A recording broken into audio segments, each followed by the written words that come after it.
సూర్యాపేట జిల్లా కేంద్రంలోని ఖమ్మం క్రాస్ రోడ్లోని భారత రాజ్యాంగ నిర్మాత డాక్టర్ బిఆర్ అంబేద్కర్ విగ్రహానికి పూలమాలలు వేసిన అనంతరం జిల్లా అధ్యక్షుడు పుట్టల శ్రవణ్ కుమార్ మాదిగ అధ్యక్షతన ఏర్పాటు చేసిన కార్యక్రమంలో టీఎంఆర్పీఎస్ జాతీయ అధ్యక్షులు తప్పెట్ల శ్రీరాములు మాదిగ ముఖ్య అతిథిగా పాల్గొని మాట్లాడారు.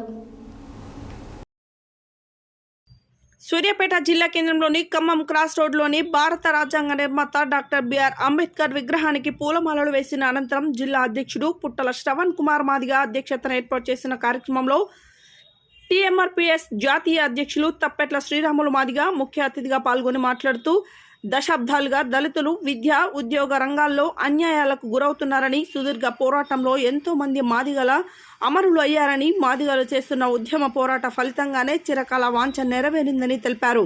30 ఏళ్ల సుదీర్ఘ పోరాట ఫలితంగా భారత రాజ్యాంగ నిర్మాత డాక్టర్ బిఆర్ అంబేద్కర్ నిమ్న కులాలకు రాజ్యాంగ ఫలాలు అందాలని ఆకాంక్షించాడని, ఆయన కృషి ఫలితంగానే న్యాయం జరిగిందని తెలిపారు. ఎస్సీ వర్గీకరణ ద్వారా 59 ఉపకులాలకు సమన్యాయం జరుగుతుందని తెలిపారు.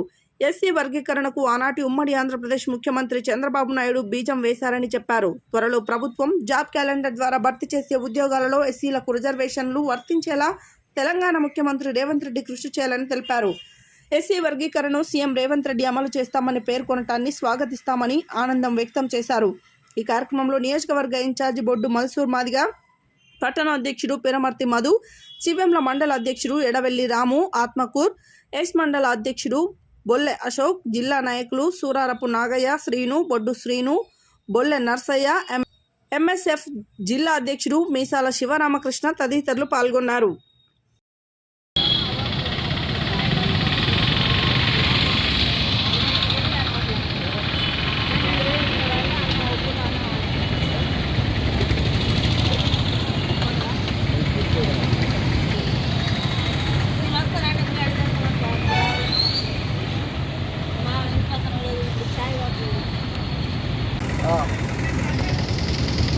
ఈనాడు శుభదినంగా భావిస్తున్నాం.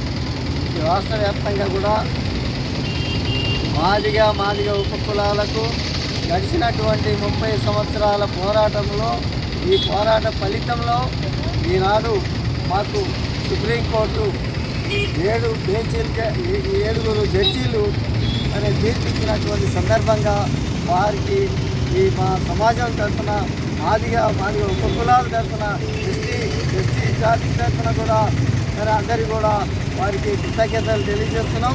అట్లాగే ఈ రాష్ట్ర ప్రభుత్వం కానివ్వండి, సెంట్రల్ గవర్నమెంట్ కానివ్వండి, ఈ గవర్నమెంట్లు కూడా పరోక్షంగా మేము కూడా స్వాగతిస్తున్నాం. ఈ వర్గీకరణ అంశం అనేది మేము స్వాగతిస్తున్నామని చెప్తున్నారు. వారికి కూడా కృతజ్ఞతలు తెలియజేస్తున్నాం. అట్లాగే చెప్పడమే కాకుండా, స్వాగతించడమే కాకుండా దీన్ని అమల్లో తీసుకురావాలి, ఇమ్మీడియట్లీ తీసుకురావాలని చెప్పి మేము డిమాండ్ చేస్తున్నాం. అట్లాగే నిన్న అసెంబ్లీలో మన గౌరవ ముఖ్యమంత్రి గారు రేవంత్ రెడ్డి గారు ఇప్పుడు జాబు ఏదైతే ప్రకటించిందో వాటిలనే ఇప్పుడే మొదలు పెడతాం. మేము అన్ని రాష్ట్రాల కంటే ముందు భారతదేశంలో ఈ వర్గీకరణ అంశం అనేది మా తెలంగాణ రాష్ట్రం నుంచే మొదలు పెడతామని చెప్పి చెప్పడం కూడా అర్థనీయ విషయం. అది వారికి కూడా కృతజ్ఞతలు తెలియజేస్తున్నాం. ఈనాడు ఏదేమన్నా కూడా అమరుల త్యాగ ఫలితం ఈనాడు అనుభవిస్తున్నాం. ఈనాడు ఆ త్యాగ ఫలితం దక్కింది. మేము మా 30 ఏళ్ళ చరిత్రలో ఏనాడు కూడా హింసాత్మకమైనటువంటి పరిస్థితులను తీసుకురాలేదు. ఎన్నో ఉద్యమాలు చేసినాం, ఎన్నో కష్ట నష్టాలు కోర్చుకొని ఈ జాతి ప్రయోజనం కోసం మేము తిరిగి చేసినటువంటి సందర్భాలు ఉన్నాయి. అట్లాగే వారి అమరుల త్యాగ ఫలితం ఈనాడు ఈ వర్గీకరణ అంశం అనేది గుర్తించి ఇవ్వడం జరిగింది. వారికి జోహార్లు అర్పిస్తున్నాం ఈ సందర్భంగా. అట్లాగే మన సోదరులంతా కూడా, మా తోటి ఉన్నటువంటి సోదరులంతా కూడా గమనించాలి. ఈరోజు ఒక మిత్రుడు స్టేట్మెంట్ ఇచ్చాడు. అంబేద్కర్ గారు ఇచ్చినటువంటి ఫలాలు ప్రతి ఒక్కరికి చెందాలనేది రాజ్యాంగబద్ధంగా ఉన్నటువంటి అంశం. ఇది ఒక తల్లి పుట్టినటువంటి 4 పిల్లలు ఎవరైతే స్టేట్మెంట్ ఇస్తున్నారో, వర్గీకరణకు వ్యతిరేకంగా స్టేట్మెంట్ ఇస్తున్నారో వాళ్ళు గమనించుకోవాలి. వాళ్ళు పుట్టినటువంటి వాళ్ళ అన్నదమ్ములు తల్లిదండ్రులు సంపాదించిన ఆస్తిని పంచుకుంటురా లేదా అనేది ఈ సందర్భంగా నేను ప్రశ్నిస్తున్న వాళ్ళను. అదేవిధంగా మరి అంబేద్కర్ గారు ఈ నిమ్న జాతుల కోసం, వెనుకబడ్డటువంటి జాతుల కోసం ఈ ఫలాలు అందరికీ కూడా అందాలని చెప్పి మరి ఇచ్చినటువంటి రాజ్యాంగబద్ధంగా ఇచ్చినటువంటి ఈ ఫలాలు, ఈ రిజర్వేషన్